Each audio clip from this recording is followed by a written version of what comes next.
What a series wrap-up for the Mets as they secure their fourth straight series win for the year. This one coming over the San Francisco Giants as they take the 4-game series 3-1.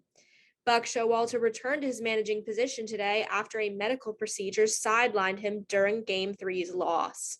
This is their first time the Mets take a 4-game series against the Giants since 2012.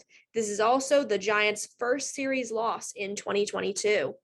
All facets of the Mets offense were on fire today. Starting off the game for the Mets was none other than Francisco Lindor, who had a major 3-hit day for the Mets.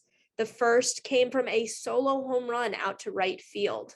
The Giants quickly responded with an RBI single from Estrada. Starting center fielder Steven Duggar with a left oblique injury, sending him out of the game, and was replaced by Marcusio Dubon.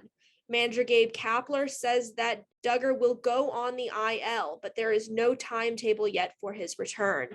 The second inning was the biggest test for starting pitcher Carlos Carrasco, who put away 2 batters to keep the Giants at 1.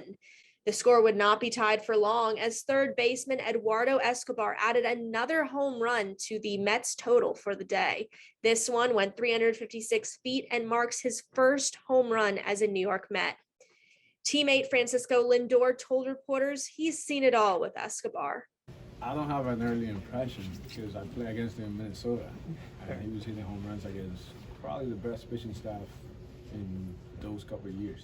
And then he went to Arizona and did what he does. So I'm not impressed by what he's doing right now. I've seen it. I'm just super happy for him. Catcher Tomas Nido would deliver a sacrifice fly, scoring left fielder Mark Canha, bringing the Mets lead to 3 as we headed into the third.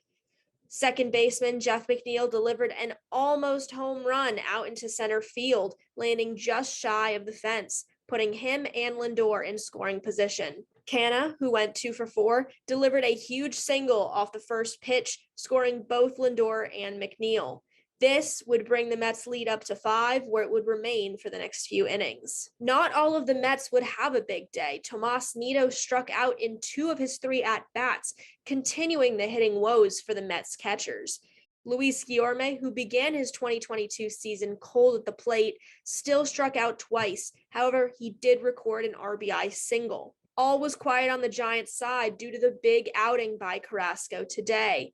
His line, 7 2/3 inning pitched, 4 hits, 2 runs, 7 strikeouts, 0 base on balls, and 91 pitches with 66 of those being strikes.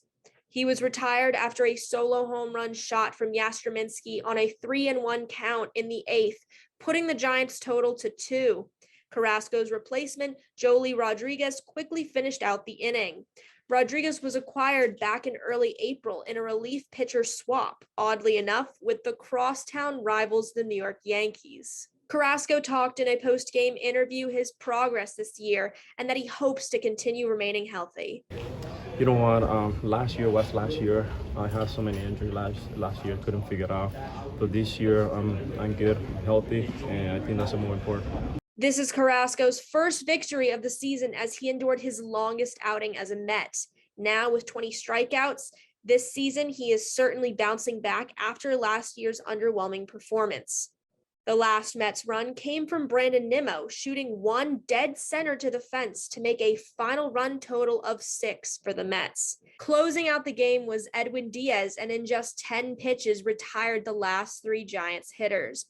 The Mets are the first team in Major League Baseball to record 10 wins as they head to Arizona for their 3-game series against the Diamondbacks, starting tomorrow night at 9:40 p.m., with David Peterson expected to take the mound.